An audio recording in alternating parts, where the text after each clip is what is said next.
are based on the record of these proceedings, the Wilmington Design Standards for Historic Districts and Landmarks, and the Secretary of Interior Standards for Rehabilitation. Evidence submitted to the Commission for review becomes part of the record. Appeals of Commission decisions are made to the Wilmington Board of Adjustment and then to the Superior Court and are based on the record. Appeals must be filed within 30 days of the date of the Commission's action. Evidence is received during the evidentiary hearing portion of an agenda item. Those who want to address the Commission are sworn as witnesses to present material and substantial evidence to the Commission. The Chair recognizes those who want to submit such evidence during the evidentiary hearing, and evidence should be directed to the Commission. To ensure that evidence is properly recorded, please come to the podium to address the Commission, state your name and address, and speak clearly. Members of the Historic Preservation Commission are appointed by the City Council and serve at its discretion. Our responsibility is to protect and preserve properties within the city's designated historic districts. We adhere to the Wilmington Design Standards for Historic Districts and Landmarks, as well as the applicable North Carolina state laws, and to assess whether exterior changes align with the unique character of the city's historic districts. It is important that we deliberate the merits of each request in a manner that provides a record of the basis for our decisions. Please remember that our deliberation should center on how a project meets to the design standards and whether the proposed change is congruous or not. Commissioners, if you have received or been made aware of any outside evidence related to any of the matters, please recuse yourself. If everyone would please turn off your cell phones or set them to silent mode, and thank you for that. I'd like to introduce staff to my left, is it Stanish? Stavish with a V, Assistant City Attorney. Linda Painter to Whitley's left, Planning Director. Ben Riggle in front here, Historic Preservation Planning Manager. Alden Filnholm, Historic Preservation Planner. And Amy Bradshaw to our right, the Planning Coordinator. If I can have commissioners introduce themselves, please. Audience left. Ross Tomaselli. Stephen Sulkey. Christopher Yermel. Joan Keston. Allison Watts. Beth Rutledge. And staff, Amy over here will swear in any witnesses who wish to speak this evening. If I can have all staff, applicants, and members of the public who wish to speak tonight to please stand up and raise your right hand. Please note that if you're going to speak this evening, you do need to be sworn in, so you will need to stand up and raise your hand. Do you swear that the testimony you're about to give is the truth, the whole truth, and nothing but the truth? Thank you. To begin, regarding minutes from the May 14th meeting, are there any modifications? If not, or questions? If not, please, if someone would make a motion to approve these. I move to approve. Is there a second? Second. All in favor? Aye. Aye. That passes unanimously. And then I think we're on already to old business, the 814 Macumber Alley. Ben. Good evening, Commissioners. Case 1 is for the proposed construction of a new hipped roof, two-story house at the currently vacant parcel at 814 Macumber Alley.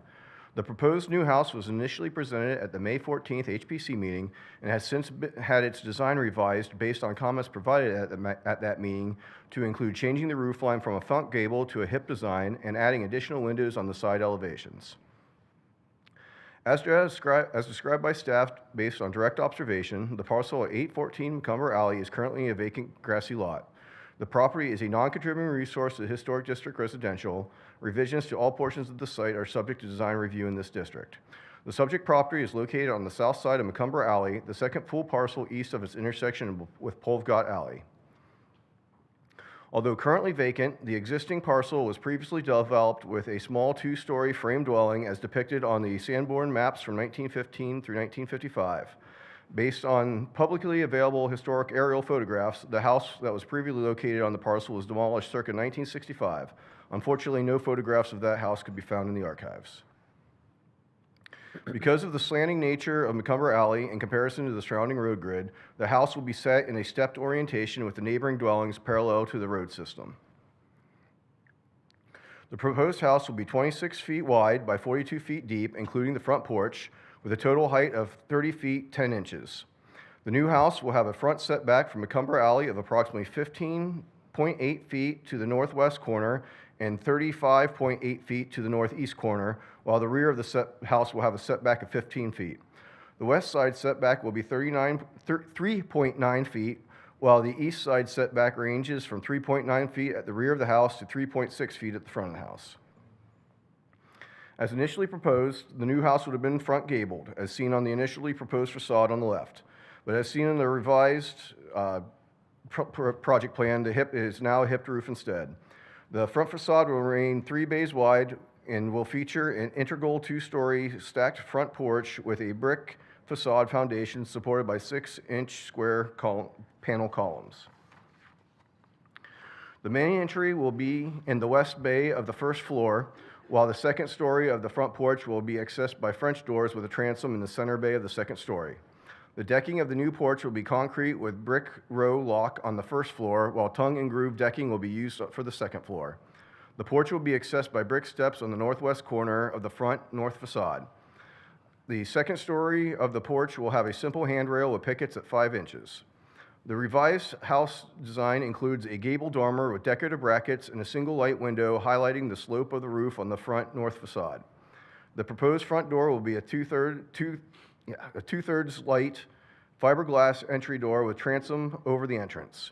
The remaining 4 bays of the front elevation will be 1/1 gelled win single hung V25 3 feet by 6 feet windows in size and adorned with raised panel shutters. The new house will rest on a block foundation approximately 12 to 16 inches from grade and parged with a gray mortar.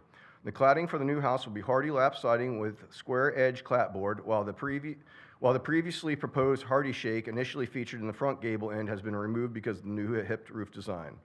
The hipped roof will be covered with charcoal colored Timberline HDZ architectural shingles and will have a pitch of 8 by 12, while 5-inch seamless white gutters will collect runoff.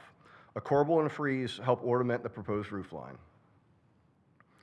The side and rear elevations will also have gelled win white vinyl single hung V2500 windows in a variety of sizes.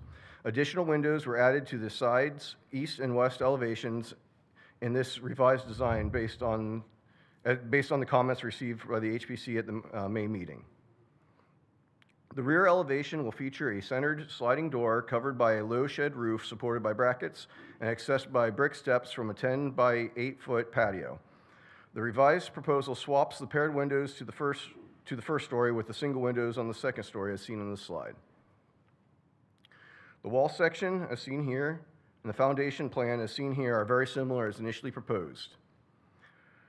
The proposed gable roof plan is seen on the left, while the revised roof plan with the hipped design and the front dormer can be seen on the right.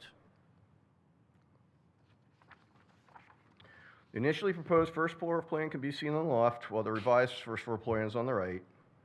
Same with the second floor plan on this slide. Project specifics, including the details of the windows, brackets, corbels, and rails for the revised project can be seen on this slide. The applicant proposes adding a gravel parking area in front of the new house. The gravel parking area will extend from Macumber Alley to the front of the house approximately 20 feet in width. While generally considered inappropriate within the HDR, several other houses along Macumber Alley feature active gravel parking areas in front of the dwelling, as can be seen in the photo on the right provided by the applicant. Staff notes that if the dwelling is to be used for homestay or whole house lodging, it is subject to applicable requirements for those uses as prescribed by Section 18-157C and D, respectively, of the Land Development Code. The parking requirements for these uses may preclude the use of the proposed gravel parking areas as guest parking, because guest parking for homestay use is required to be behind the plane of the front facade of the dwelling unit, except for improved parking surfaces that existed as of March 1st, 2019. Only curb cuts existing as of March 1st, 2019 may be used to provide required off-street parking for whole house lodging. If approved, staff recommends the following conditions. All door and window glazing shall be clear with no tint. All hardy material shall be installed smooth side out with texture side hidden. The proposed exterior shutters, even if decorative only, shall appear operable by being proportionate to the window openings and not mounted flush against the facade wall and constructed of wood. The proposed foundation shall be raised at least 12 inches, but no more than 24 inches above grade on the house's front facade. The gravel parking area shall not exceed 20 feet in width and not extend into the public right-of-way. The gravel parking area shall feature a wash stone number 57 or number 78 gravel with a reinforced grid to stabilize the gravel surface and keep the stone on site. A right-of-way permit for the gravel parking area shall be obtained prior to beginning the installation of the parking area. All construction shall apply with the code, and any changes shall be reviewed. Staff would like to enter this presentation and the report into the record of tonight's proceedings. Are there any questions? I have a question, Ben. It was brought up last meeting about the cobblestone alley. I'm curious from a zoning planning standpoint, will it be a requirement for this project that when they have to get water out of the street and sewer into it, assuming that's where the water and sewer is in the cobble alley, will they need to remove and replace that cobble alley as it is now? They wouldn't be allowed to like pave that or something to that? No, it would have to, my understanding would have to go back to cobble. Yeah, okay. Okay, thank you. Any other questions? Is the applicant in attendance? Will be able to come forward, and if you'd state your name and address, please, sir, and if there's anything you wanted to add to this, or maybe if we had some questions, if you could field those, please. Sure. Kurt Andelson, 102 Mount Vernon Drive. Anything to add, or if not, we'll, No, we just made the changes that the board had recommended last time, and that's pretty much it for now.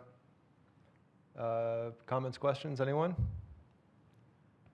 No, all set? Okay. Thank you. Thank you.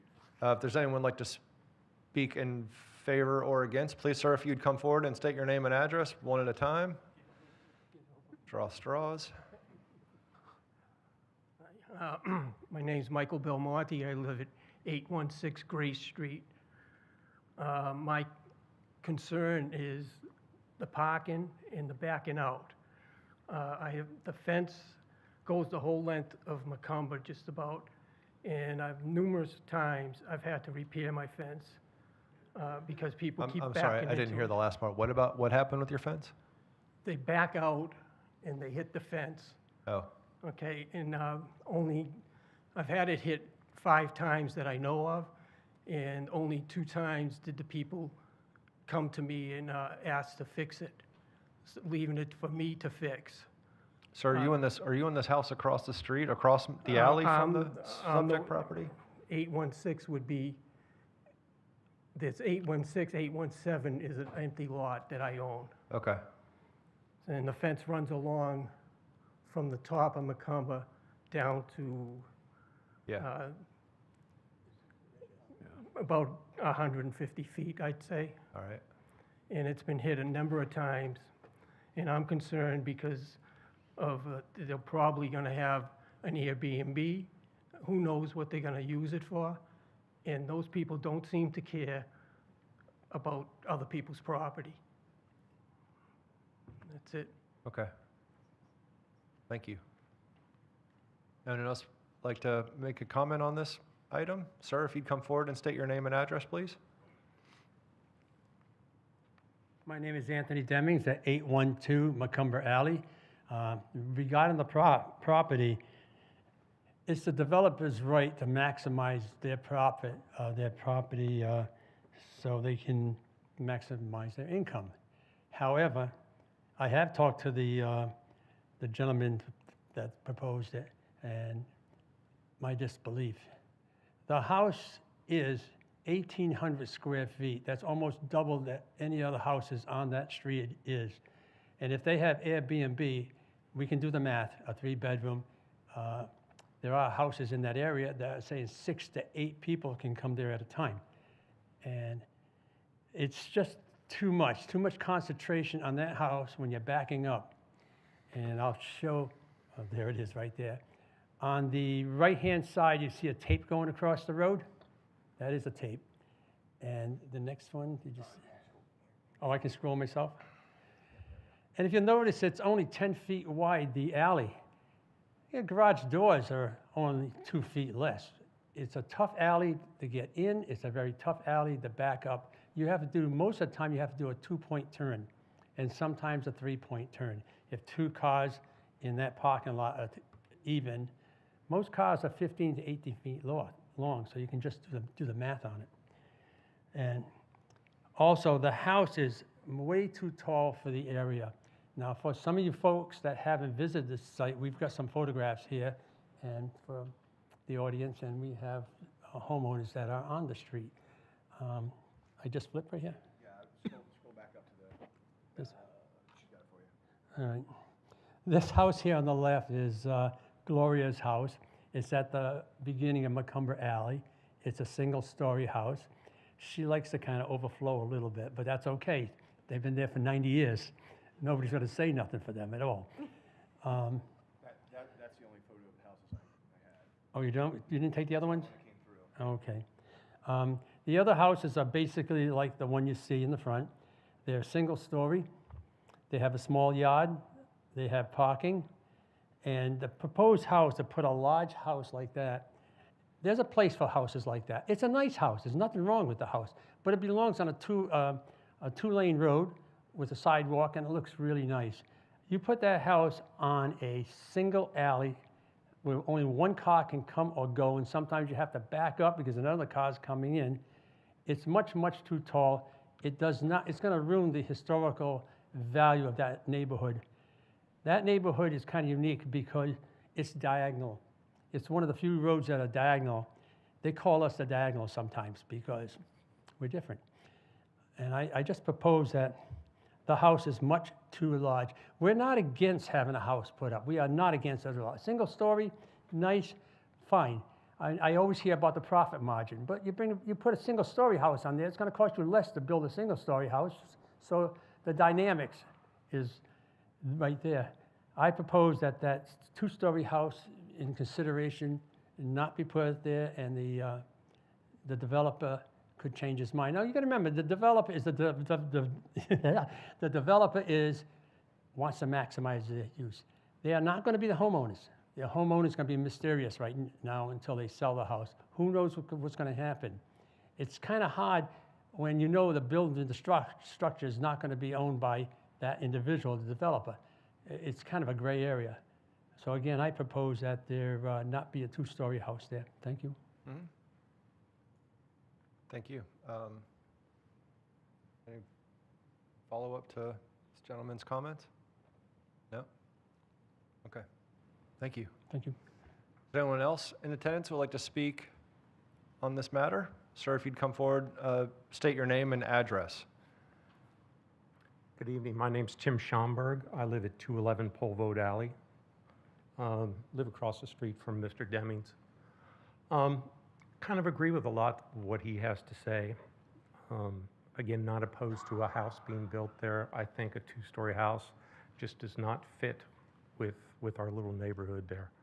I worry about the parking. I worry about what's going to happen to the roadway with all these vehicles coming in to do construction there. We already have water that ponds on both Polvote and Macumber when it rains, comes up into the yards. No one seems to want to do anything about that. I know Mr. Demings has called several times about that. Can't get any response on those. I also worry about whether or not this facility is going to end up being another short-term rental. I have one right next door to us. I have one right across our alley. There's one down Polvote a little bit more, and there's one over on McRae that's just being sold. We worry about that. We already have issues with parking there with the short-term rentals. Last week we had a group that came in. I had to call the police at 2:30 in the morning because of the issues we're having. We worry about all of this. We've got 12, maybe 13 houses on our little area right there. And right now, we're looking at 3 to maybe 4 of them that are short-term rentals. And we moved down here 10 years ago. There was families in every single one of us. We moved here because of the location, because of the neighborhood. And we're just so tired of what we have to put up with now. I'd like for you guys to take this into consideration.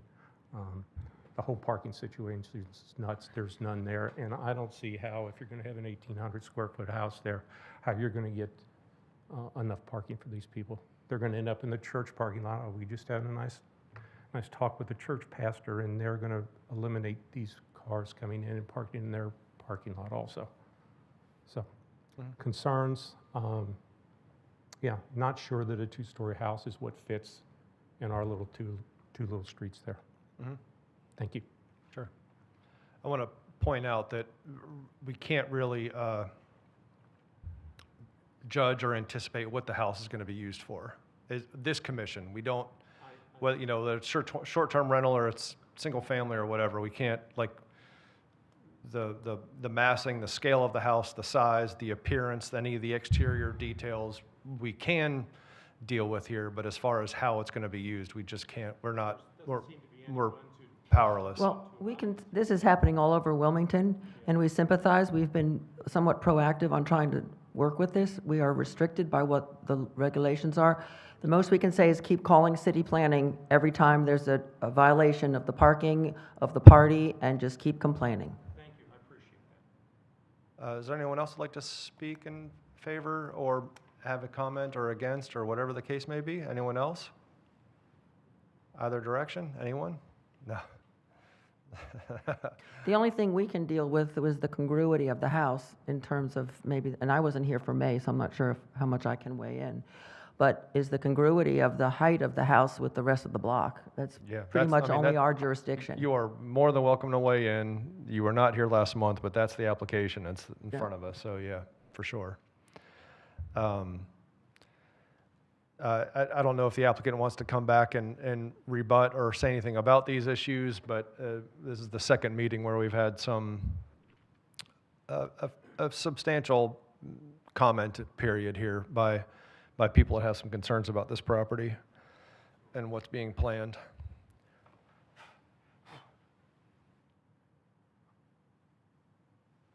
So yeah, as far as the parking goes, that's actually one of the benefits of this lot, being a triangular in nature. You actually have room for 2 cars in front, which is basically unheard of in downtown. So I don't see that really being a problem. If we did a 1-level house, it's still gonna be a 3-bedroom, so it's not gonna change how many people live there, honestly. Whether it's got, 1,500 or 1,700 or whatever it's got, it's not gonna change the amount of cars there. Sir, And- if you could step a little bit closer to the mics. Yeah. Thanks. That would be my input on that. And Okay. any other questions, just let me know. I'd be glad to talk about that too. Okay. And had you mentioned that the front parking can only be for owners? You had said something about the other kind of rental parking has to be behind the house?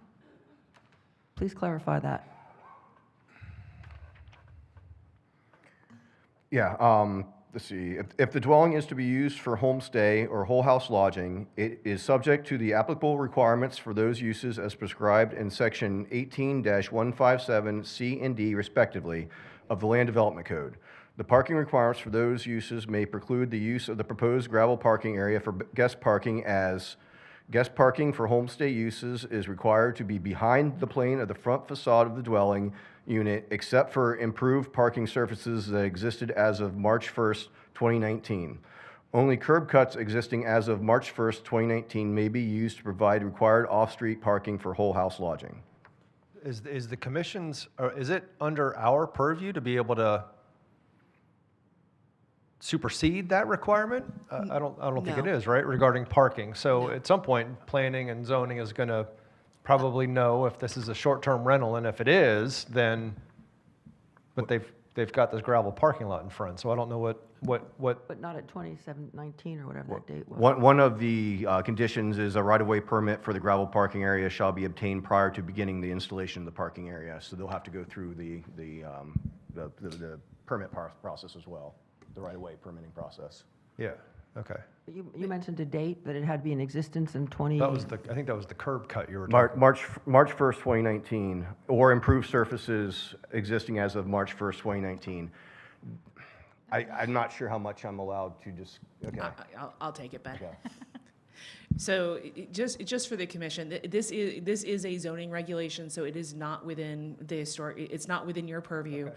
The reason that staff put that guidance in is because we've been hearing concerns, and so this was really just about informing the applicant of the requirements that exist in the Land Development Code if they choose to do whole house or homestay, and understanding that there's specific parking requirements that apply to those uses.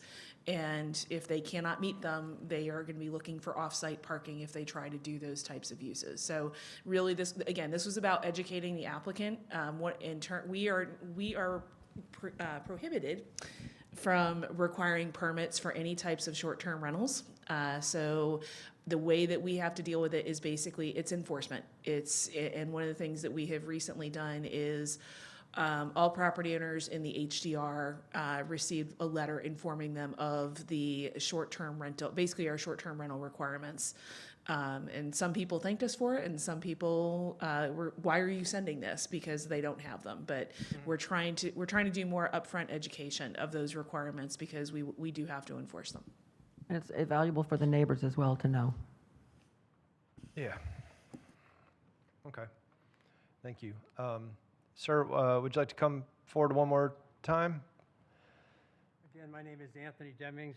On behalf of a resident who's in the audience but kind of shy to speak. Her house is right there on the right, the white one, and the property line on that house is that far from her building. And the proposed two-story house is going to be almost 4 feet away. So we're talking about that far.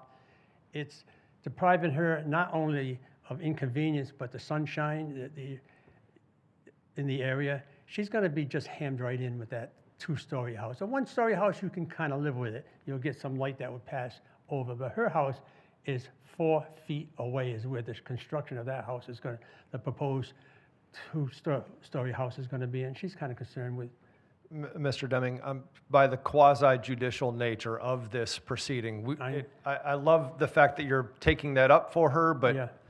Can you just give her a wink and encouragement and ask her if she wants to come forward and that we'd like to take this under advisement, but we can't unless it comes from the person that has that sentiment. Okay. Thank you very much. Sure. Figured it out.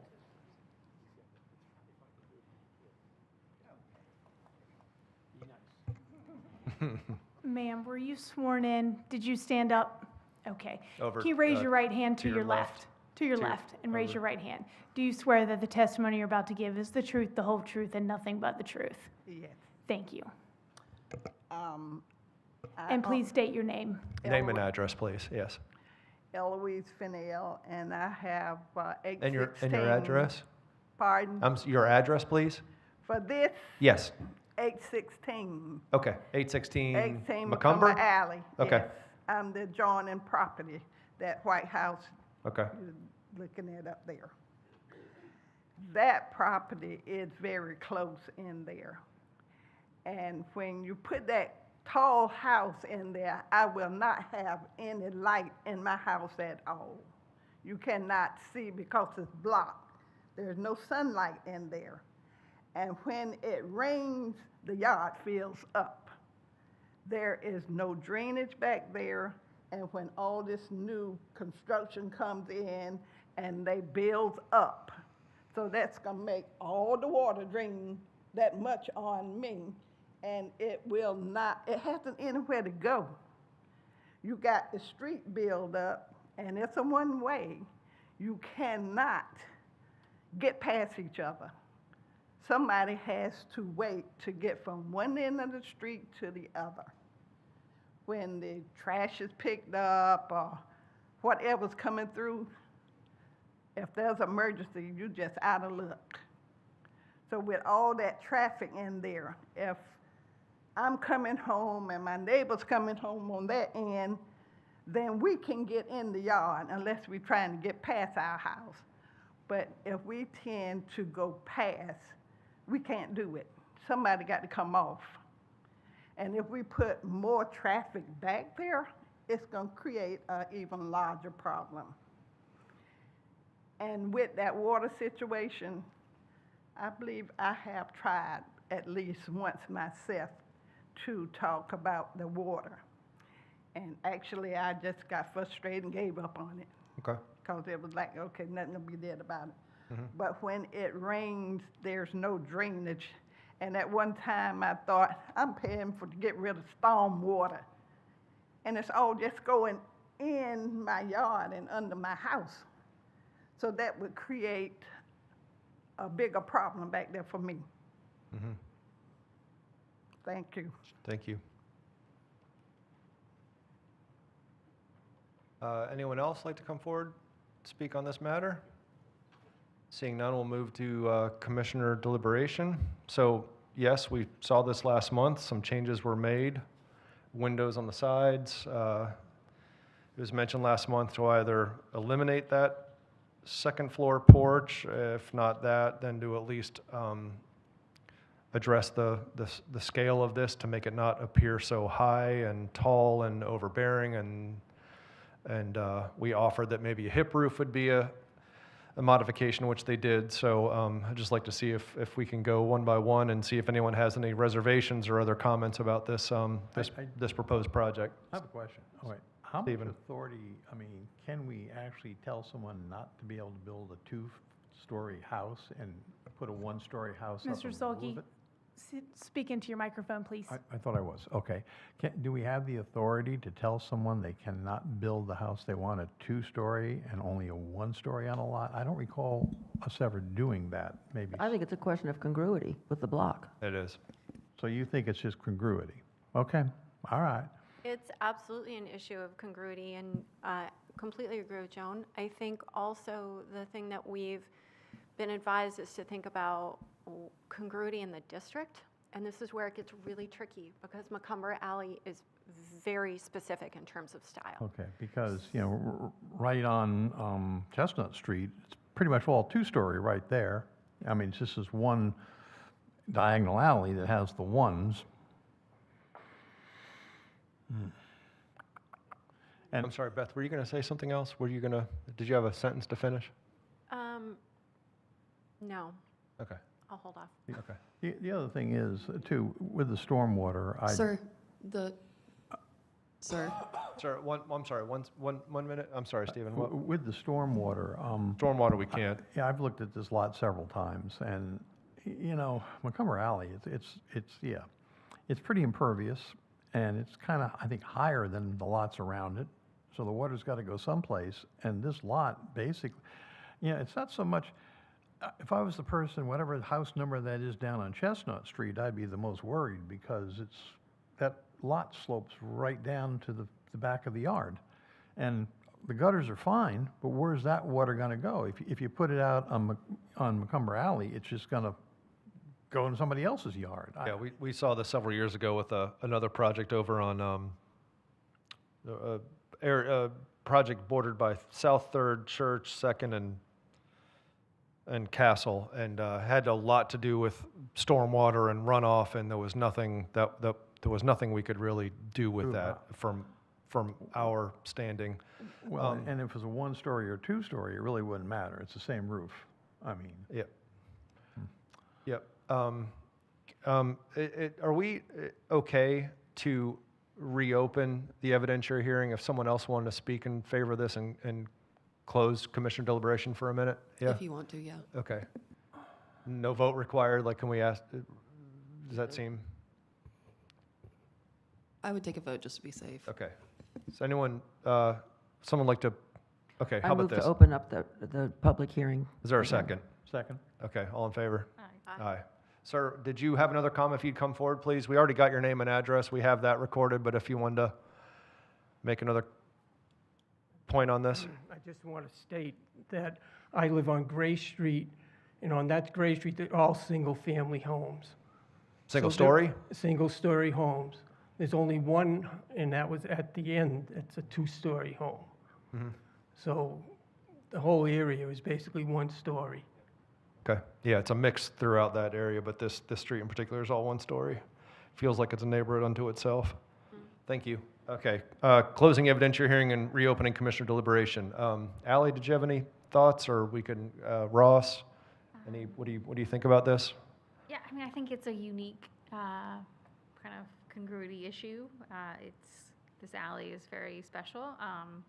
I think the fact, maybe I missed it last month, but the fact that the existing house that was demolished in the 60s was 2 stories, I think that's kind of compelling. It kind of speaks to a history of maybe a bit more diversity. So I'm kind of torn. I understand your concerns, and I think the identity of that alley is very unique, but I think, like, where does congruity and is kind of a question that I'm struggling with a little bit. Can you put the site plan back up, that survey, please? That shows plan view of the lot and the,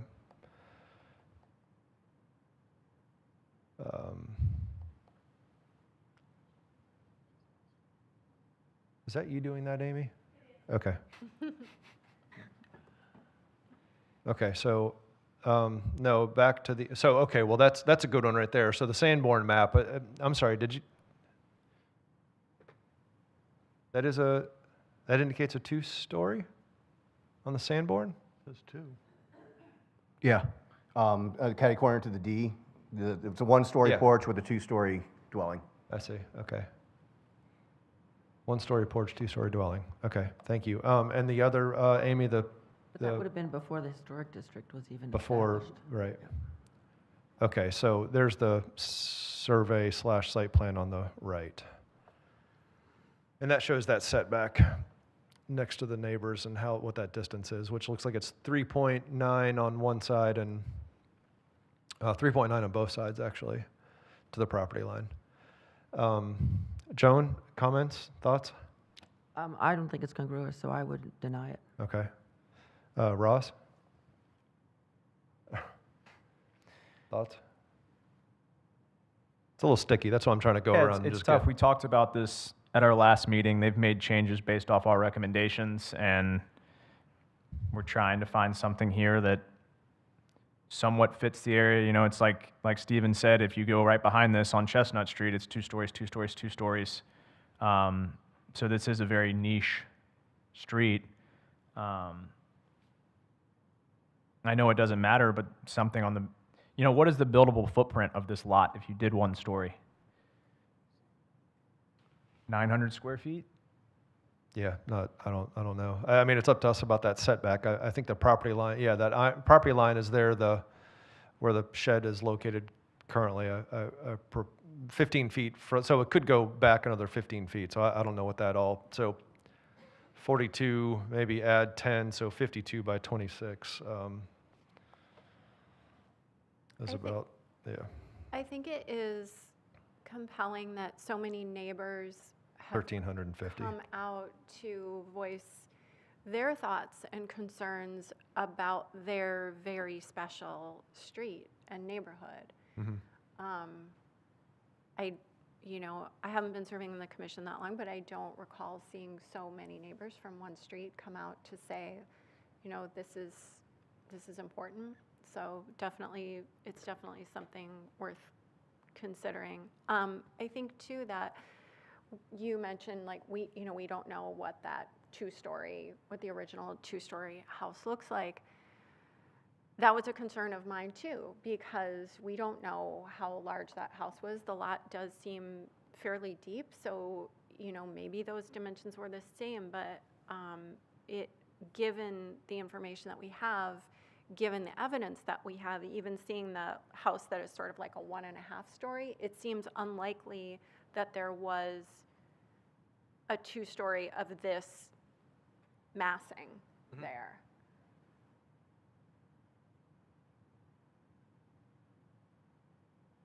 Want a motion? Yeah, and if I were to just weigh in myself, I'm torn because I see the 2-story in the Sanborn that was there historically. I doubt that was this boxy and kind of had this kind of appeal on that street. And that's really my only, hesitation is the 2-story versus 1-story. We had mentioned in the last meeting about putting that porch on the back to kind of eliminate some of the heaviness of this, and that wasn't opted for. I appreciate the windows on the sides. Could have done something to reduce this massing by putting that porch around the back. I appreciate the fact that it became a hip instead of a gable. It's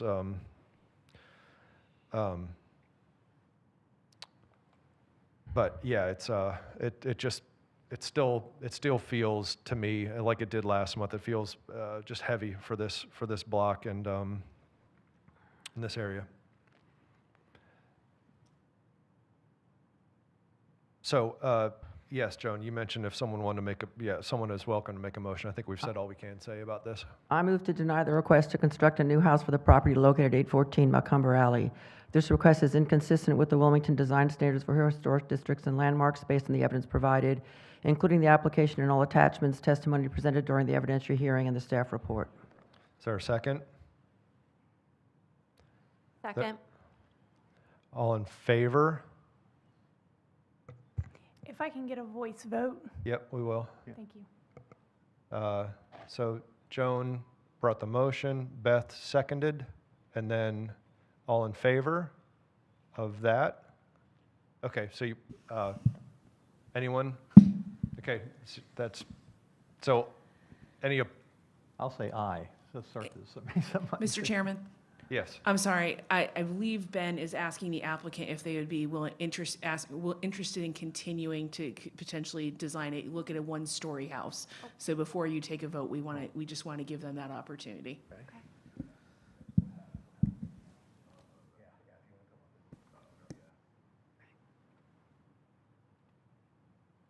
I'm not sure if the applicant wants to continue or not. Okay.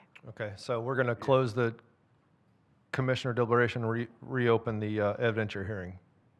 Can we push it till next meeting to give me time to go over some different options? Continue? Yeah. Okay. And if I'm not mistaken, having read our bylaws for they can do this twice, right? So this would be the second time, and then after You do 3 times. 3. Okay, well anyways, I guess that's immaterial, I'm sure, but As of right now, yes, there's new rules being proposed at the end of this meeting Okay. that will address a date I certain. see. Okay, thank you for that, sir. Okay.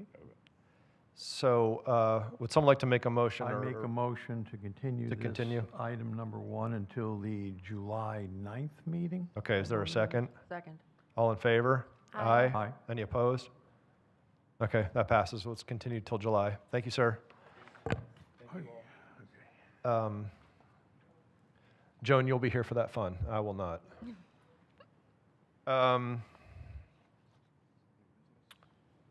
Second order of business, 503 South 3rd Street. Ben. All right, hopefully this one's a little smoother.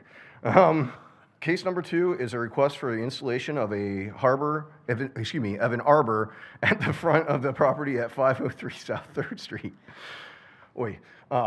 As described in the Wilmington Historic District Boundary Expansion and Additional Documentation Report dated 2003, the Harris House, constructed in 1911, is a 2.5-story dwelling with a front gable roof and a brick lower level. The low hipped full facade porch is supported by brick piers. The side passage entry has multi-light transom and side lights. The upper portion of the dwelling is clad in shingles and features a Palladian attic window. The house is almost identical to the house at 505 South 3rd Street. The subject property is a contributing resource to the Historic District Residential, and all revisions to all facades of the building and the site are subject to design review in this district. The subject property is located on the east side of 3rd Street, 1 parcel south of its intersection with Church Street. The applicant proposes to construct an arbor at the front of the property to serve as a gateway to the front yard from the sidewalk. The applicant emailed yesterday afternoon, June 10th, to notify staff that the crew hired to construct a front yard picket fence approved through the administrative bypass in August 2026 under COA-2026-10145 began and almost completed construction of the arbor despite being told to only construct the fence, as seen in the photo taken earlier today on the left of the slide. Staff instructed the applicant to halt work on the arbor, and a stop work order was issued until the design review process has been completed and further instructions could be issued pending the result of tonight's meeting. As an atypical landscaping feature at the front of a property within the HDR, staff was unable to approve the proposed use of the arbor as a front yard gateway through the administrative bypass process as part of the approval for the picket fence project.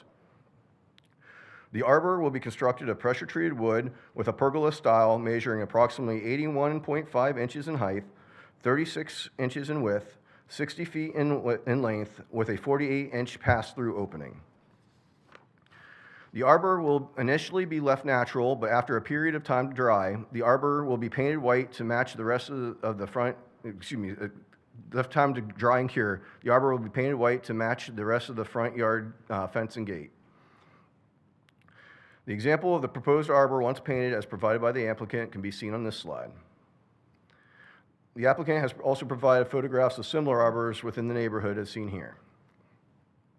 If approved, staff recommends the following conditions. No mature trees or historic landscaping shall be removed as a result of this proposed project. All construction shall comply with code and any changes shall be reviewed. Staff would like to enter the presentation and report into the record of tonight's proceedings. Are there any questions? The fence on the side lot, or on the side of the lot, that is their fence, and they're going to paint that white too? It's all going to be matched to that? Yes. Okay. That's the way I understand it. All right, that's all. Amy, could you go forward to the next one that shows the drawing of this? Okay, yeah, that one. Okay. There was a note in there in the presentation, not this, but it says, arbor design and estimated dimensions. Please see the representation of the arbor. Since we do not have a design drawing, this picture is a rough representation. But I assume at some point someone had a plan, a carpenter had a plan and they built it, and back up again, and they're not installing the the other one, the rendering of this. You can see what's been installed on the picture on the left. That is a photo from today of what the fence crew ended up putting up last night, basically. Okay. Yeah, yesterday afternoon. Okay. All right. Okay. Any questions? Any other questions or comments? Okay. No. So it was put up last night? Well, yeah, during the day yesterday, the fence crew came in and got overzealous. Being approved, prior to being approved? Correct. The fence has been approved, but the arbor itself has not. The crew did not realize that, built the arbor, even though the manager was told. There was a miscommunication and things got built yesterday. Okay, thank you. But yeah, a stop work order has been issued, so. All right. Is the applicant in attendance? Please, if you'd come forward, and if you have anything to add, or maybe we have some questions. Do you swear that the testimony you're about to give is the truth, the whole truth, and nothing but the truth? I do. Thank you. And state your name and address. Matt Ragland, 503 South 3rd Street. First, I'd like to start off by apologizing to the commission and to Ben. As soon as I got home yesterday afternoon, it was about 4:15, the fence company had contracted to come in and put the fence in, which we already had the COA for. We had contracted with them to do the arbor, but informed them that we needed to get the COA and that the hearing was today. When I got home about 4:15, I saw that they had already put it up, and so I immediately emailed Ben. So to start out, I apologize for preempting the approval. That was never our intent.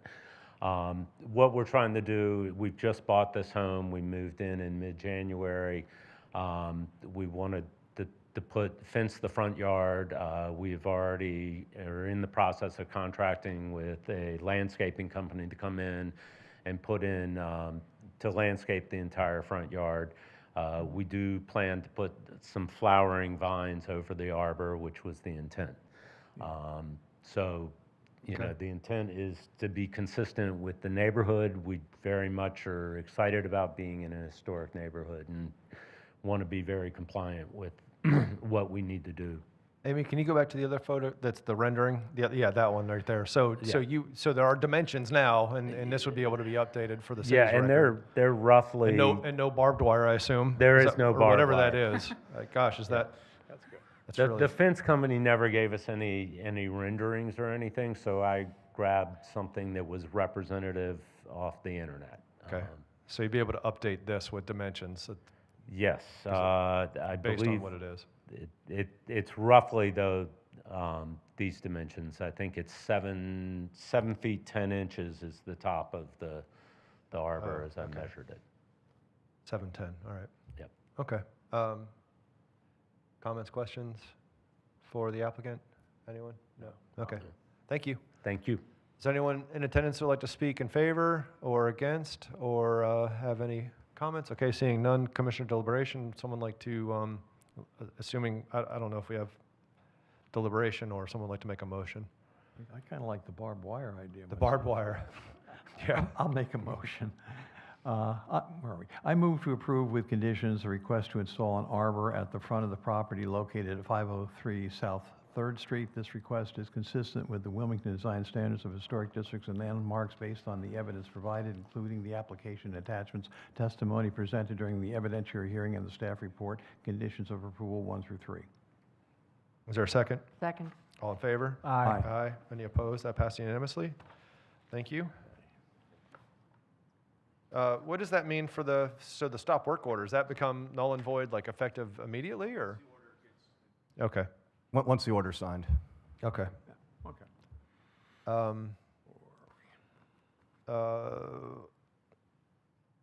126 South 3rd Street, Alden, please. Thank you.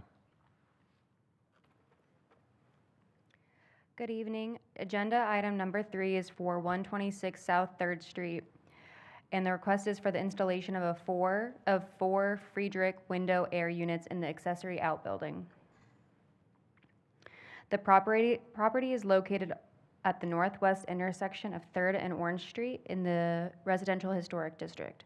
The building is a contributing resource to the Historic District residential, and all facades are subject to design review. The structure was constructed circa 1952 and was used as the enslaved quarters previously. 1852. 1850. Sorry, what did I say? Ooh, yeah, no. I'll start over. The structure was constructed circa 1852 and was used as the enslaved quarters before the Civil War and as the servants' quarters after the war. The city has assigned it as the address at 215 Orange Street. The 2-story brick building has several entries on its south side with multiple 6/1 sash double-hung windows, both on the lower level and upper level, under the shed roof double porch. The archive photos shown of the site are from 1980 and 2007. The structure was renovated approximately 2020, at which that time a new HVAC system was installed. Today, the structure remains vacant. This slide shows the west elevation of the outbuilding and the location of window number 1. Window number 1 is located north of the chimney on the first floor level. Staff notes that no attachment to the original brick, wood window frames, or wood window sills will occur. The units will be screwed into the aluminum store window frame only. Each unit includes a manufactured fixed side attachment designed to fill any gaps between the unit and the window frame for a tight air seal. Additionally, the current HVAC system under window number 1 will be removed. This slide shows the north elevation of the outbuilding, where 3 of the windows units will be installed. Additionally, the photograph from Macumber Alley looking south, showing the visibility of this outbuilding from the public alleyway. If the commission elects to issue a certificate of appropriateness, staff recommends the following be applied. The window openings shall not be altered as a result of this proposed project. The proposed window-mounted heat pumps units shall be installed in the least intrusive manner possible, and no brick penetration shall occur as a result of this proposed project. All construction shall comply with land development and building code.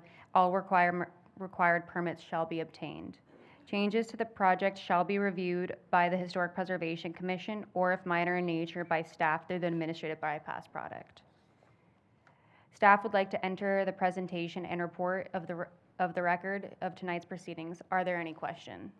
Do you know if the applicant considered doing mini splits instead, because they would be less obvious to the outside?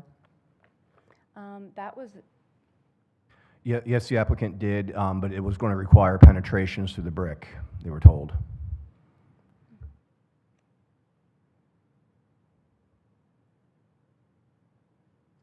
Any other questions? Anyone? No, thank you. Yeah, thank you. The applicant is in attendance. If you'd come forward, please, and state your name and address.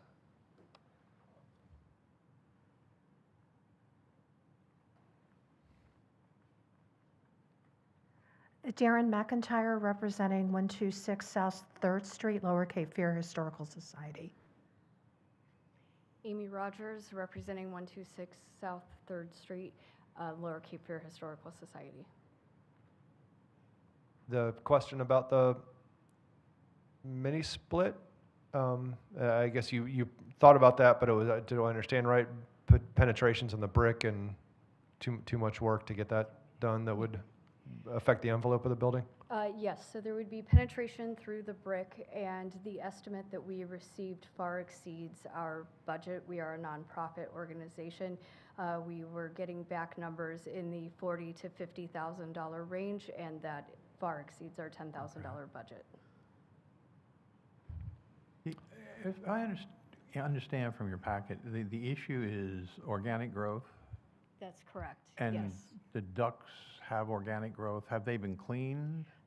We have not done any cleaning yet. The ductwork sits behind some drywall and plaster, and underneath the floorboards. So we would have to completely gut the interior of the building in order to access the ductwork. So with our proposal comes sealing off the registers inside, which would effectively seal off the ductwork. That would be done after mold remediation and cleaning to ensure that there is not any mold that would come through the ductwork, come through the walls. So a duct cleaning company can't access through the registers? No. No. Oh, No, and in addition, we have ductwork from the 1970s. It is insulated on the inside. We've been Ma'am, told could that you put the cleaning- microphones closer to you? Yeah, or that step up to microphone's your- adjustable. Oh, I'm sorry. Yeah. So we have in there, the ductwork is hard duct. It was installed in the 1970s, I believe 1978. And it is insulated. So the mold growth is in that insulation. There's no way to clean it. We would have to rip out all of the ductwork. Okay. So you're going to leave all that mold in there? The property will have mold remediation before the duct is sealed. We will not be able to get all of the mold out of that insulation that's in the ductwork, which is why it will be sealed off so that it cannot penetrate back into the property. And no airflow will go through that ductwork. What type of roof is on this? The roof was just replaced by Patriot Roofing. So we had a brand-new roof that went in January. And is it like a membrane, or what type of roof is on this? I believe it is a membrane, yes. Is it white? The color is white? Is it a white roof? Or you may not know. It is a white roof, yes. So there wouldn't be a way to put the mini splits inside and route them up and have the units sitting on the membrane? No, we have explored that option, and we were told no by 2 different air conditioning companies. All right, that was my question too. You have had multiple companies ponder this problem. Yes. Okay. Yes, we've actually had 3 companies ponder this problem, and all 3 companies said short of us having $50,000 to rectify this problem, the window units are the only option. We would like to eventually be able to do this the right way with units and reducting, but it is just currently not in our budget. And without getting some sort of airflow in there, the mold growth is just going to continue. And the system presumably now is oversized? Yes, it is definitely That's what's oversized. causing the mold? It's oversized, so it's Yes. causing the mold. And was it a mechanical engineer that designed the new system to make sure you're not going to have continued issues? I mean, it's not, these proposed units aren't the be-all, end-all. They're not, if they're oversized too, so someone has done some sizing of the volume of the rooms and the units and making sure they align, and you won't have this problem going forward, I assume, right? That is correct. We did that through Salt Air. They were the ones who recommended this size of window units. And again, the long-term goal would be to go in and do it the right way and get rid of the window units. This is sort of a temporary solution until we can do enough fundraising and get funds through grants to be able to properly reduct this property. Yep. Would you object to a condition 5 stating that these units would be removed once that was done? Not at all. Okay. Yeah, it is luckily temporary in nature, whether it's years or whatever, but at least these can come out and they're not.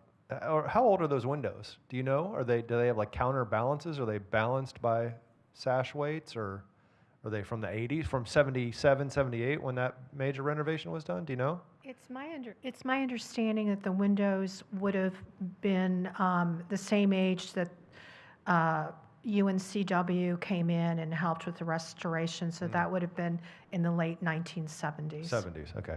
Okay. Okay. Anything else to add, or any other questions? Just the 4 units, is that because, I'm not familiar with the inside. How many rooms are there in there? 4. That makes sense. Okay, that's what I was trying to get at. So 2 upstairs and 2 downstairs, is that what? Yes, that's correct. Okay. Okay. Well, it's remarkable, first of all, that this still exists. There's at least one other one like this in town, but congratulations on keeping this building in the first place. The development pressures that have been there for decades, and it's pretty remarkable to have that still in existence and tells a story. Yes, we're very honored that we just won an award for preservation from the Historic Wilmington Foundation with Patriot Roofing. Wonderful. Cool. Okay. Thank you for that. Thank you. Does anyone in the audience like to speak in favor or against this item? No? No? Okay. Yeah, we're set. Thank you very much. You can be seated. Seeing none, we'll move to Commissioner deliberation. Stephen, what do you think? Well, I'm not happy with window units, but I can understand their problem. Yeah. So, I mean, and if we put a condition 5 that once they get the grant and funding, and that could be years, who knows, but, you know, then these aren't like forever. They'll be removed. Yeah. I don't know what else to do at this point. No, they're not fastening into the brick. They're as temporary as they can be. They're not affecting the structure adversely that we know of. So in terms of historic preservation, something that is temporary and that we know is going to come out is doing its job. Yep. Someone like to make a motion? I'll move. I move to approve with conditions the request to install window heat pumps in the accessory structure for the property located at 126 South 3rd Street. This request is consistent with Wilmington design standards for historic districts and landmarks. Based on the evidence provided, including the application and all attachments, testimony presented during the evidentiary hearing and the staff reports, conditions 1 through 4, added condition 5 that these units are temporary and will be removed once major renovation of the structure is completed. Second. All in favor? Aye. Any opposed? Passed unanimously. Good luck with that work. Yeah. Thank you. Good luck with the fungus among us. Yep. Yep. Yeah, ideally somehow that ductwork, even though it's sealed away, it comes out at some point for sure, gets out of there. Items, I'm sorry. Oh, okay. Items from commission? I would like to address briefly the 2 bridge proposals that will replace the Cape Fear Memorial Bridge, acknowledging that we do need a new bridge, and it's been under discussion for more than a decade. The 2 proposals are considered option A and option B. Both will require tolls. The tolls will be approximately $3 per crossing, and I think this will have a devastating effect on traffic, not only downtown, but on 421 when people avoid the Memorial Bridge and go to the Isabel Holmes Bridge. And there's nothing being done about that issue in any of the proposals. Apart from that, the financial impact on people who cross the bridge every day to go to work, I think, is horrendous. Option B is the option that is a lot more severe and has much more impact on downtown. It will change the bridge footprint, which will have environmental issues, noise issues, huge traffic issues, and the bridge will empty on 5th Avenue, not 3rd, which will greatly affect the housing and the neighborhoods, and it will trigger a wall. The part of South downtown will be walled in, which I think will be horrific for the historic issues. There is a petition out that was developed jointly by Roe and Historic Wilmington Foundation. That's at change.org. It's under Replacement Cape Fear Memorial Bridge, a citizen's petition. Anyone interested, please go on that and sign the petition. And my question here tonight, why I bring it up, since since we're here every month and staff works diligently to preserve the integrity of historic Wilmington, what can we do to be proactive about this bridge? And if we can't do anything, why not? I mean, it defeats our whole purpose of what this bridge could potentially do to historic Wilmington. I wonder if there's an opportunity for an ad hoc committee to be formed, and we're obviously welcome to form that subcommittee or that ad hoc committee and explore this and try to figure that out, Joan. I would recommend taking any concerns to council meetings whenever it's on the agenda. I know they've addressed it several times recently. But there's a lot they're not addressing in these issues. If they're aware that it's as big of an issue as it is to the surrounding area, I think that would help. So speaking at council meetings would definitely help. And then if you have any contacts at the WMPO, I know they're heavily involved in it. So can the HPC actually, could we make a recommendation? Could we say we recommend or we support or we? You can provide comments to council. You cannot provide comments on behalf of the city to any other agency. You can. On behalf of the commission, cannot do that, right? So the commission can't go before city council? The commission you can. If you, what essentially would happen is the commission would vote on submitting a proposal or a recommendation or something of that nature to council, so you all would be behind it. But individually, you couldn't go and speak on behalf of the HPC. So how do we go about doing that? Do we do a separate meeting or what? I think we're all interested in doing something. Form that committee. Maybe over the next agenda or two, we could come up with a creative way for you guys to Because we have a timeline here. Something's happening in August, so we can't wait too long. There's another vote in August, I think. Okay, we'll have to check on the timeline, and if it requires a special meeting, it basically what you would have to do is vote on submitting comments to council and asking them to take those steps. Okay. One thing that I can tell you, on Tuesday evening, the Greater Downtown Plan is on the agenda for council adoption. There is a public hearing. That plan specifically identifies 4 things that the city should be advocating for when it comes to replacement of the bridge. First of all, it advocates retaining the landing of the bridge at 3rd Street, not going to Fifth Avenue, and any design, basically looking at design options that allow that to happen, including a movable span. 2, it encourages avoiding impacts to historic resources and properties and blocks to the greatest extent possible, and if there are impacts, mitigating those impacts. 3, ensuring that the new replacement bridge is iconic, because the Cape Fear Memorial Bridge is that is on every image of Wilmington that you find is that bridge. And 4th, including multimodal capability, so bicycles, pedestrians being able to use that bridge as well. So that is part of the plan. It is part of my presentation that I'll be making to council next week. We called it out for the Planning Commission. We are calling it out for the council because we do understand the sensitivity of this issue. And when is that meeting? That meeting is going to be on Tuesday evening. There's a public hearing at City Council for the adoption of the plan. In this room. In this room. What time? 6:30. Now, can we do as HPC participate in that by then? If we have a special meeting, can we do something?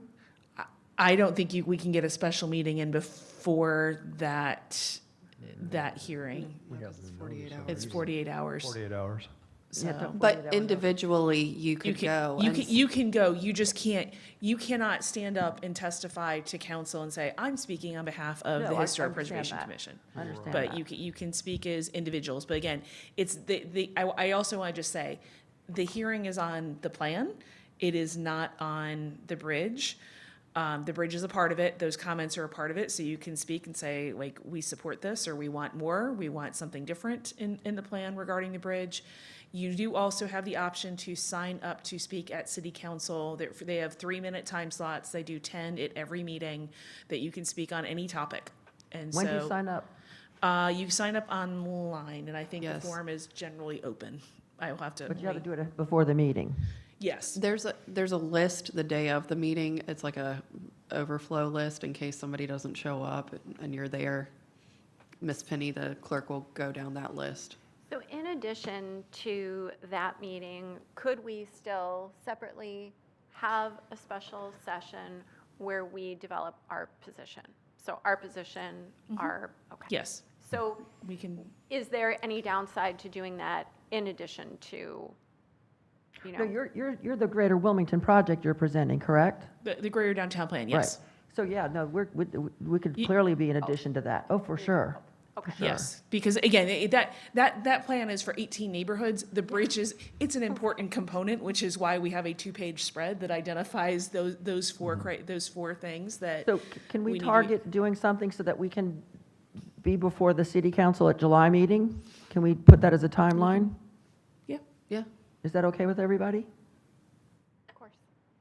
I'm sorry, say that one more time? To do, to have our meeting so that we can present at the city council meeting in July as the HPC? To have a meeting with all of us in attendance? No, to have to have a committee of. A committee, HPC oh, sure. Of our resolution so You're that right. somebody can present it at the Yeah. city council in July. Seems reasonable. Let's shoot for that. If you could set some time, I guess, give us some alternatives on dates, that'd be great. Thank That you. would be great. Well, and just so y'all noticed, multiple neighbors coming out to speak on one topic, council notices the same way. The more people you have that discuss it, the more it's going to catch their attention. But And ma- it's not ultimately their decision, but they have the ear of the people that are going to be. Would it be appropriate that if Joan, say, were to go in front of, with us 3 minutes, that not to go up there and say that she is representing the commission, but just to say that she happens to be on the Historic Yeah, Preservation Commission? She can do that. She just can't that. speak on behalf Right. of the commission. Once you develop comments, we would then submit that to council, and we'll work with city leadership to figure out what form that takes. And is there a way that we can get this, this petition somehow announced out there? Is there something we can do on HPC or wait so that we have that meeting first? If you speak at the meeting, you can say in an open forum, there's a petition and it has X amount of signatures, or please go to this website and you can see where you can sign it as well. But in terms of HPC putting it on the website? I don't believe we can do that. Like, I don't think the city can basically be advocating a private petition.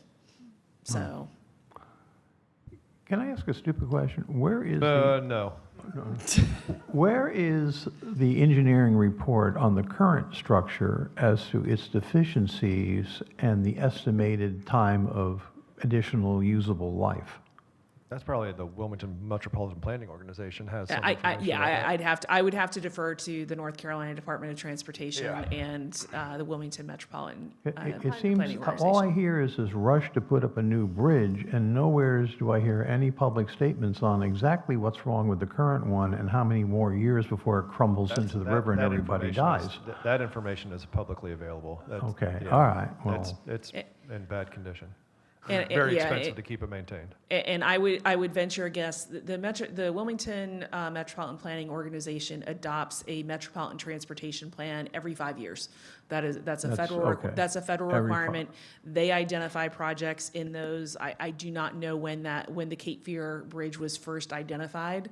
But that document will likely have some Okay. information. If it's not in the 2050 plan, we can look to see when it was originally put in a plan and adopted as a priority project. I'd like to also note here that Monday, June 22nd, the Cape Fear Memorial Bridge replacement, it's a member information and action meeting, Monday, June 22nd, 5:30 to 7:30 at the First Baptist Church at 411 Market Street. That's happening 5:30, Monday, June 22nd. The Historic Wilmington Foundation. That's the it's their member information. So is Members. that generally for Carol members. Bullock, the executive director, happens to be in attendance? That for members?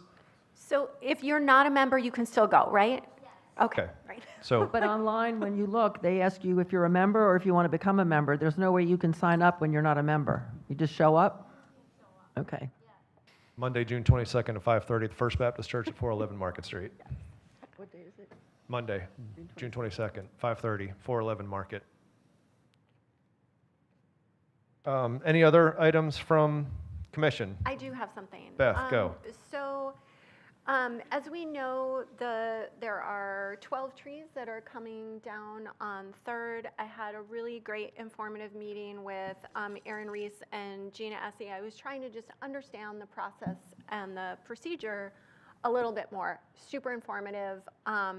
They gave me a report. I now have a much better understanding of the process.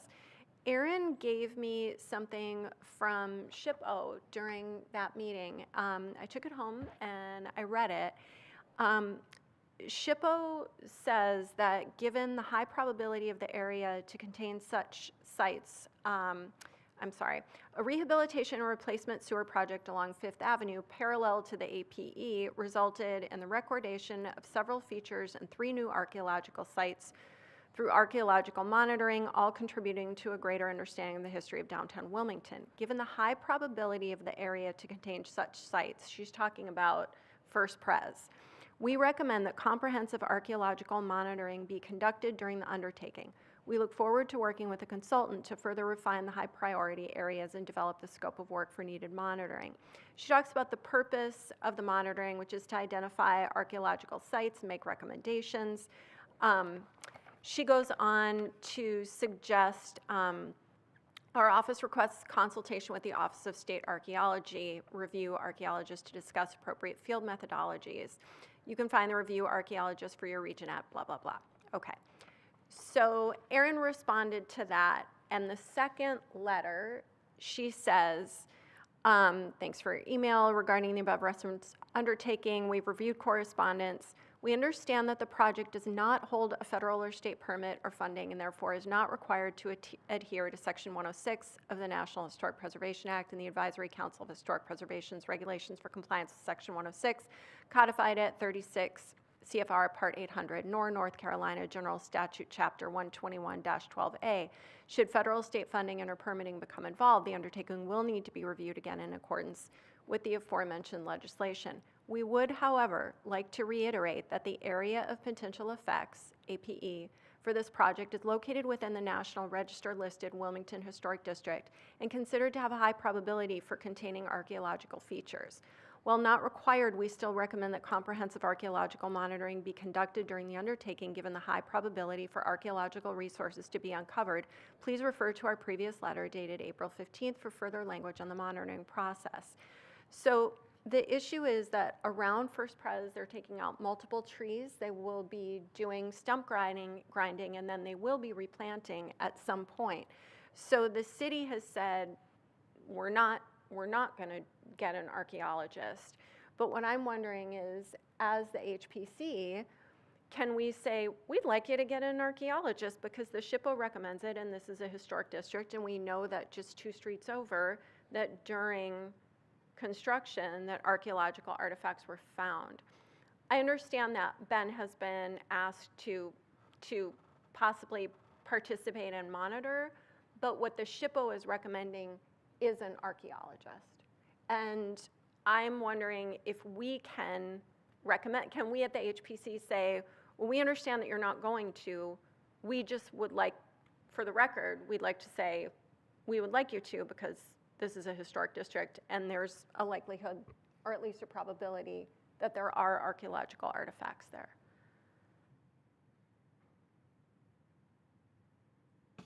Well, I think that's a city manager call, so it would be a little different than providing a recommendation to council.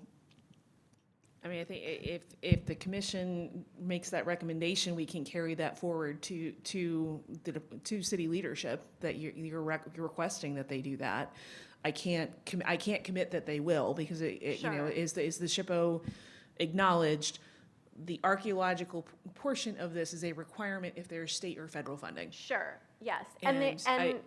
Exactly. And you know, Renee was super clear. Like, we can't demand this. We know, but we just.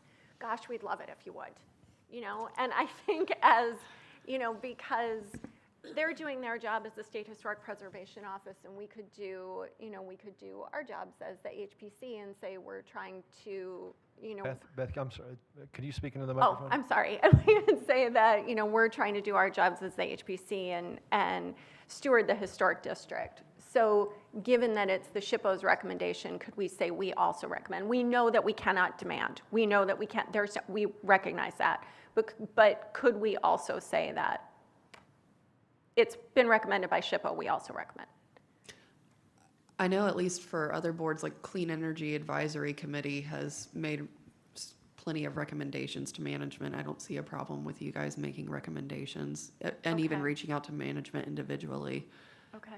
And it doesn't need to imply that there's an outlay of funds, because sometimes when you make this recommendation, you might be seeking the city to pay an archaeologist to do this, but you can also go to the Public Archaeology Corps, like Jonathan Schleier at the Public Archaeology Corps, and see if it's a volunteer, nonprofit-driven organization that does archaeology on public and private sites in Wilmington, and they may be able just to go and monitor and do archaeology kind of while they're doing this work. It's So one it of doesn't these- necessarily mean that the city has to pay any money for this.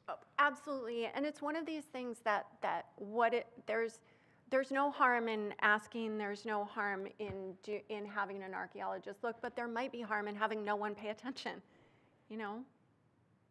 Mm-hmm. You could definitely give them that information, whether they would want volunteers on site while there's active work going on. Professional archaeologists, but still volunteers, I yes. I They understand what you mean, but yeah. from our perspective, it General liability. could be asking for. Yeah, that's a general liability issue. Okay. Do y'all have any thoughts on that? Yeah. And you're talking about the actual removal of the stumps at that site, monitoring to see what may come up, because they're going to grind the stump and go down probably 3 or 4 inches. feet, That's- maybe, to get 3 or 4 to get that stump out. They don't take it out. I've seen them do it a million times. Oh, they're going to take it out. They're going to grind No, it they down. grind down, and they might go down 4 or 5 inches below grade, and that's it. And it's mostly just wood flying everywhere. I mean, it's not like really digging. Now, when they put new trees in, and somebody gets in there with a shovel or bucket loader, they're going to be more digging planting than they are cutting. Yeah. But, you know, who knows what's in there? So on that alternative energy group, did they make a motion and they vote on it, and therefore then it goes then to city council, and it's kind of? I believe they just reached out via email. Okay. And I just want to be clear, this is not a city council issue, this is city manager administration. Yeah. Okay. And So, and just the one thing I do want to know is the reason we are removing these trees is because they are safety hazards. Absolutely, 100%. For sure. This Yeah, was all that's not explained. I have the debated. report, not an issue. But it's that, you know, SHPO said this not once, but twice. And they also recognize, you know, we get it. We know what the parameters are. So, you know, given what we're doing in stewarding the historic districts, is there an appetite to say we make that recommendation? so Beth, if you were to call or email the assistant city manager or the city manager, you presumably could do this, and I guess we could make a motion right now and see if the Preservation Commission approves that, but you know, that we encourage the city manager to consider having a archaeologist there in some capacity safely to do this. Okay. Yeah. Okay. Do a motion. Okay. I'd like to make a motion to have permission. Am I asking for permission? Motion You're- for. You're recommending that the city engage archaeological services during the removal of the trees. I'm making a motion that the city engage archaeological involvement during the removal and planting of the trees. And yeah, is that at the First Pres site.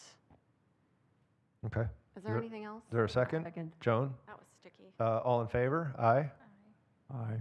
Okay, that passed unanimously, so yeah, make that recommendation, All right. send the email, call assistant or city manager if you can get a hold of that person. Okay.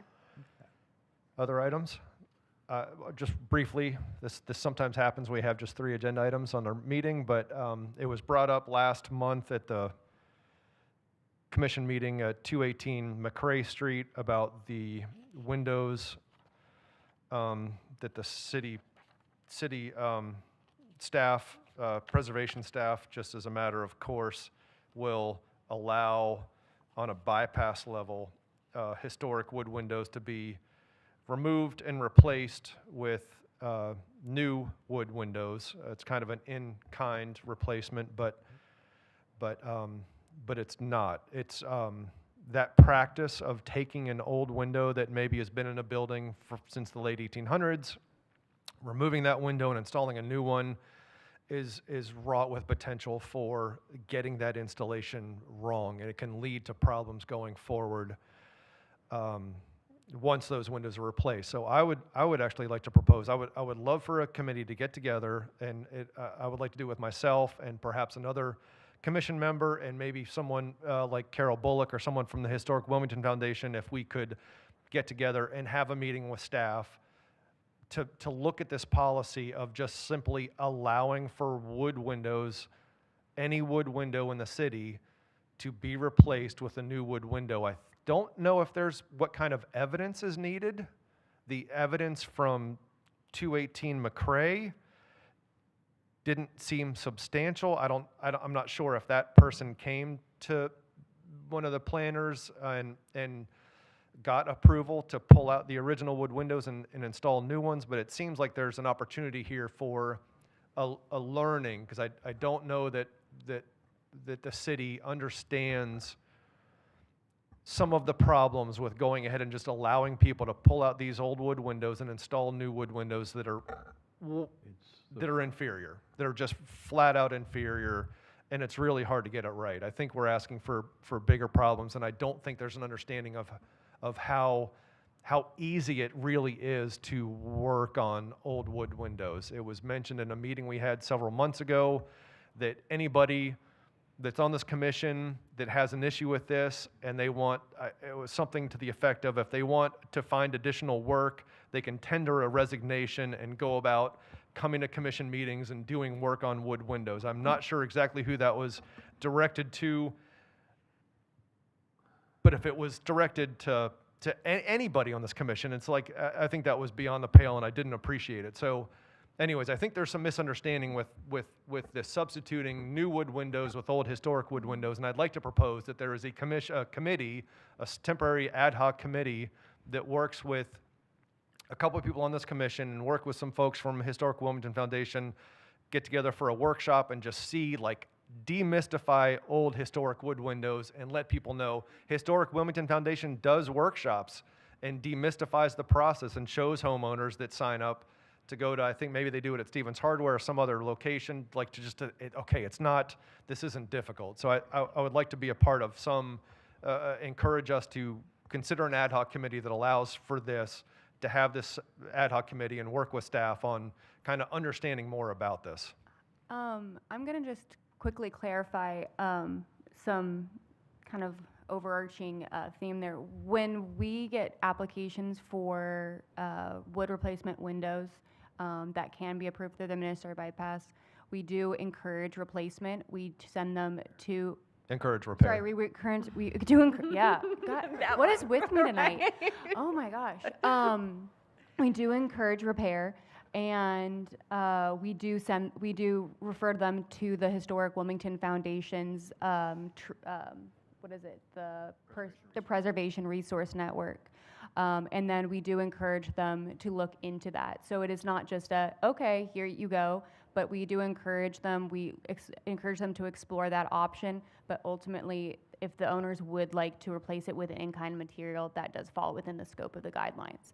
However, I'm not against talking about any other further ways we can kind of educate the community to see that as a better option and not something to just gently overlook besides an email. One of the concerns is that because new wood is such poor quality, you know, if folks have, you know, they've got their original wood windows that are, you know, that were installed, you know, those windows were made 100 years ago. That timber is 300 years old. You know, it's very, very robust, and it's not, you know, the new wood isn't the same quality, and so we all know this, but there are things that we can and cannot say to folks. Yes. So, We you know, also try to offer other solutions to prolong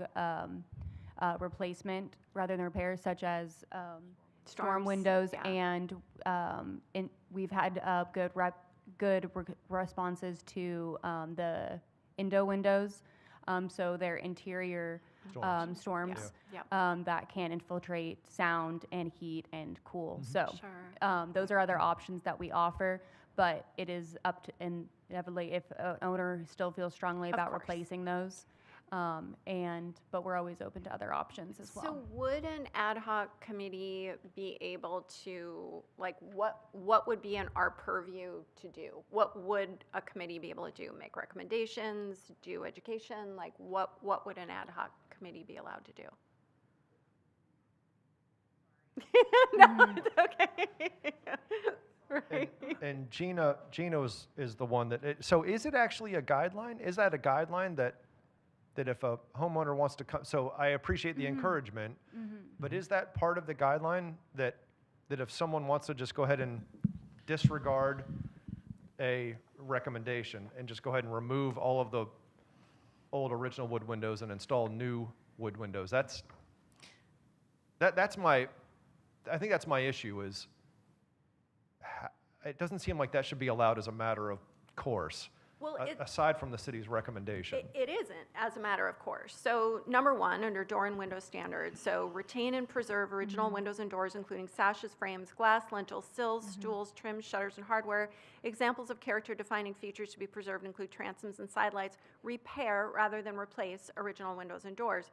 Number 5 says, replace only the deteriorated part if a portion of an original window or door needs replacement. It should match the original in size, scale, proportion, material, and detail. That's where that repair comes in. So I don't understand the guideline that they can just fall back to just do that automatically. I think it comes down to the guidelines also say that replacement of like for like is something that can be approved administratively. Yeah.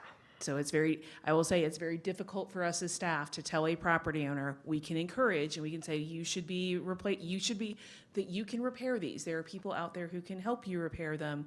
It is very difficult for us to then say, we're not going to approve a replacement when it is, and I understand new windows are not as durable as old windows, but from a what it looks like from a visibility standpoint, like for like, it's very hard for us to be able to say, no, we will not approve that.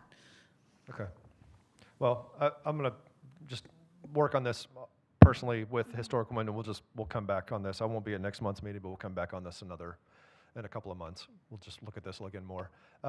It's not thought over lightly and pushed off lightly. We understand that, the historic windows at the AR are able to be replaced in portions, and that contributes to the affordability of historic homes, is that you're able to replace in portions rather than repair in portions rather than replace as a whole. Okay. Thank you. Items from staff, and I believe we have one item from staff, correct? The procedural, yeah. So our office, the city attorney's office, has been tasked with revising the quasi-judicial board rules for Historic Preservation Commission, Design Adjustment Committee, and Board of Adjustment. And in doing so, we were able to create a template that would streamline the rules for all 3 boards and kind of,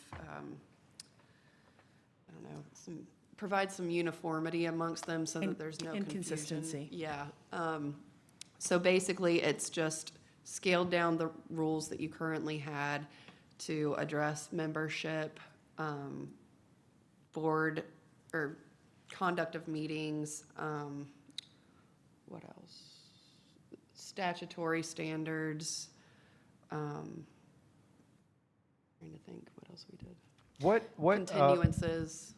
What may have changed since the last one? I mean, I read this one under consideration thoroughly, but what were the significant changes? It All of this removed seems the landmark reasonable. designation. That was a big chunk of your old rules.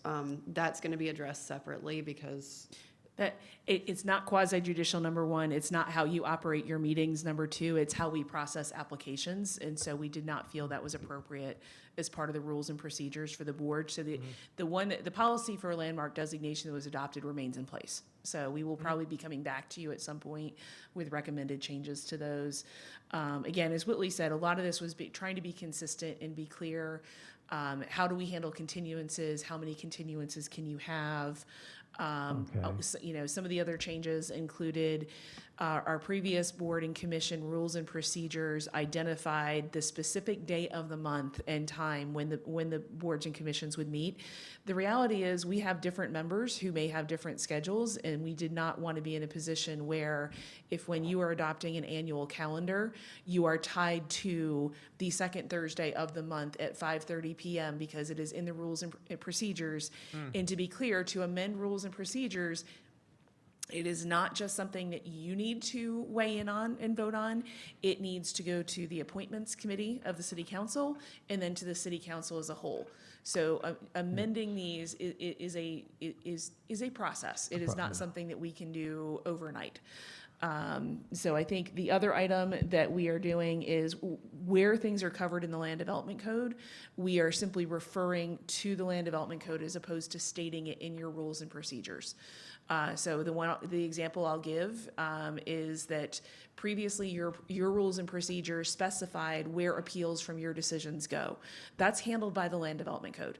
It does not, again, and we are trying to get out of the situation where if there is a change to be made, we have to amend 2 documents instead of 1. So I will tell you that in full disclosure, we will be bringing forward an amendment to the land development code because we do believe there needs to be consistency in appeals. Currently, appeals of this board go to the Board of Adjustment. Right. That does not happen for any other quasi-judicial board that we have. Appeals go straight to Superior Court for all other quasi-judicial decisions. And so that's an amendment that would go, that would go through that's a land development code amendment that will go through a hearing process with the Planning Commission and City Council. Okay. So we're just to have someone make a motion to approve Oh, I this? have some comments first. Okay. On Article 4, Section 4, I think you need to say that if there's 4 members, it's unanimous to have something pass, because you start out the beginning of the sentence, the paragraph, the concurring majority vote shall be necessary to grant a COA. Then you go through 4 members, you don't say anything about voting, and then at the last sentence is for all other items heard by the commission, a simple majority vote. So I think at that middle section, when you're dealing with the quorum at 4, you need to say the voting has to be unanimous for that last sentence to make sense. You see what I'm saying? Under voting? Yes, Section 4 of Article 4.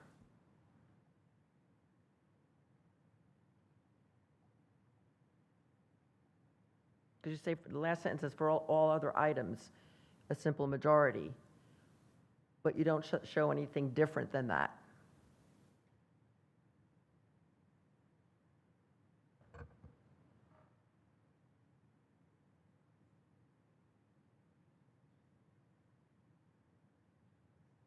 Okay, so we can just put any.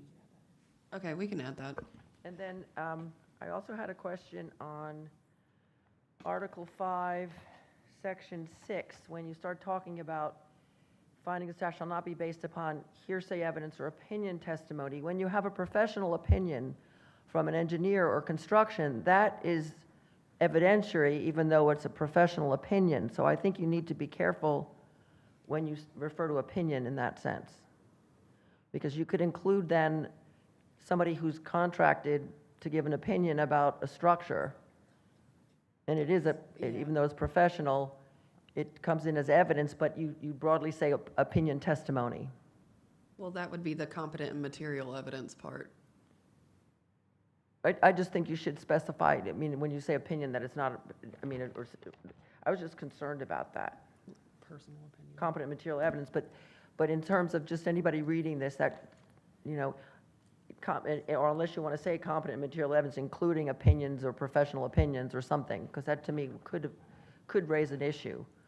The other question, when you say the commission may visually inspect the subject property and consider the information, but we are restricted by staying on public property. We can't go in and inspect something, correct?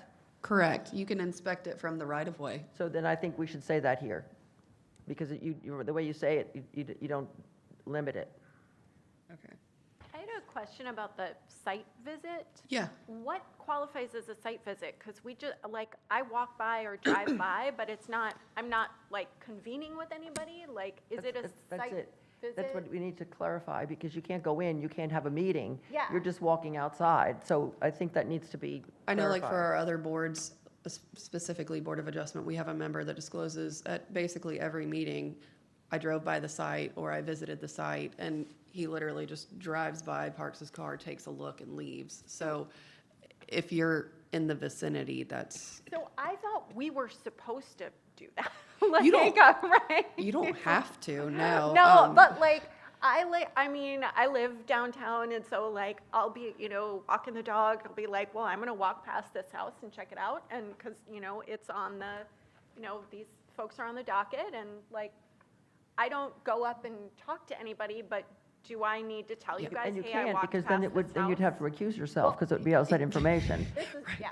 So I think You it- just well, can't, exactly. you can't But- go with other members. No, right. So I think there should be specific of what that means. What the site visit is. And the other question I had was, just because I don't, in Article 5, Section 1, when you say non-evidentiary matters, give me an example of that, please.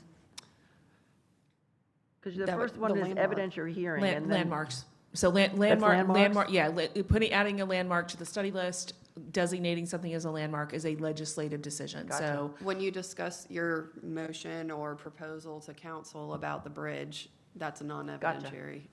Okay, that's all I had. Article 3, Section 7 does say members may conduct individual site visits prior to the hearing. However, such visits must be disclosed at the hearing. Do we You're have sup- to all affirm every single, is that a must? We must disclose, we observe this from a public right You of- are supposed to disclose if you make a purposeful stop or visit by the site. So if you're walking your dog and you're not paying any attention to the site, I wouldn't worry about disclosing that. But if you purposely go to the site for the purpose of examining whatever their application is for, that needs to be disclosed. So if there are seven members and 7 agenda items, so 49 times that night, we all have to say, like, assuming we all go by, because we should be looking at these. We do. We must disclose this? It just seems like, During you your mean if there's- deliberations, all you have to do is say, I went by the site, Okay. and But- that's fine, But yeah. I think what you're addressing on disclosure is if there's some other information you got either by just talking to somebody, which again becomes something more than just driving by. That's ex parte communications, that's All right, so something then every different month than we have to disclose that we drove by that. If you did it for the purpose of examining Well, why else would we? the site for the application, well, if she's walking her dog and she just happens to notice the site or say, oh, I walked by there, but she wasn't paying any attention to it for this purpose, then that's. Okay. Boy, we had to do a lot of disclosing. yeah. We're going to be disclosing a lot. I got a couple direction. questions. Could each agenda just start off with disclosing, just as a unison, who walked by a site, and just when they, like we say, agenda? I think it needs to be item specific. Okay. Okay. Stephen? Yeah, tonight, we have a different format with the applications. Now it's broken down by staff and is there a reason for, it just makes it more difficult to kind of Go back and go forth. back and forth. Before, like, tonight we had 3 things. Now, my God, if we had 13 things, it'd be toggling back and forth all Right. these. It's just, What was the is there a reason? logic to that? yes, there is a reason for that. So we are, as a local government, we are required to make all of our materials digitally accessible under very specific guidelines. I will say the good news is they postponed that deadline from this April to next April, I think due to a lot of the challenges. But as you can imagine, when you are receiving items from applicants, we can't alter them. Right. And we cannot say that they are compliant with digital accessibility requirements. And so the guidance that we have gotten is to separate those out and be very clear. The items that say staff materials, we are 100% responsible for making sure that they meet digital accessibility requirements by Understood. April of 2027. The applicant provided materials, we're separating that out and trying to note that so that someone understands this was not a document produced by the city. And then if someone says, well, I still need it to be accessible, then we're gonna have to figure out how we do that because as you can imagine, site plans and architectural drawings do not have logical reading order.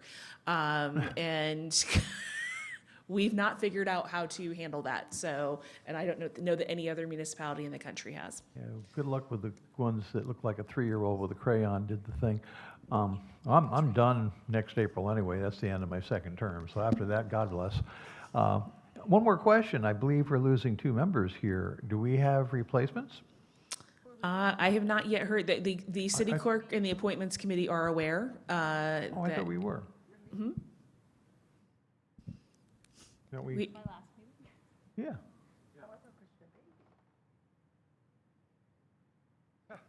Our quorum's going to get very small here So very soon. city deals with that stuff. I'm sure they're. Would we be looking, are we looking for like an architect, an at-large? That's what I don't. I'd have to check with the clerk. The clerk and the appointments committee know what positions both Allison and Ross are filling, and so they will be responsible for finding people to fill those positions. So, and I will say one of the things we will check is I know with the planning commission, you serve until you are replaced. So I need to check to see whether Be a the lifetime same. appointment I here. need to see whether that is true for Historic Preservation Commission, but with some of our other boards and commissions, because that way you don't end up with that gap. If they're struggling filling it, they have the ability to say no. You can continue to vote until you are formally But replaced. the HPC is actually the Hotel California. Check out anytime you like. So this, are we to adopt a vote on this? Yes, Rules of procedure, and if we acknowledge Joan's modification, how do I go about, how do we?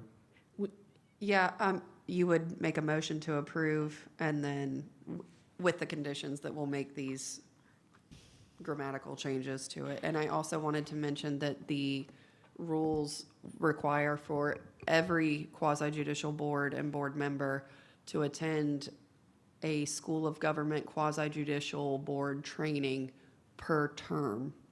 So they offer those annually. So if you're on a term of what And are do they, y'all 3 or like 4 send years? us like? Yes, the School of Government contacts us. I've been to the trainings myself. They're wonderful, and it's a great idea to go every so often. We as a staff, number one, we will let you know, and number two, we also pay for that training as the city. So we are not asking you to pay for that training. But as Whitley said, they do quasi-judicial training every year. They typically do it in a variety of locations, including virtual, so that you actually can do it from the comfort of your own home. The last time I went, they came here, and there were people from Leland, Riceville Beach, all over that came to the training, and it was wonderful, very helpful and informative. So we've made that a requirement across the board for everybody, just to refresh. Including our quasi-judicial board that is made up of staff members. Yes. See you there.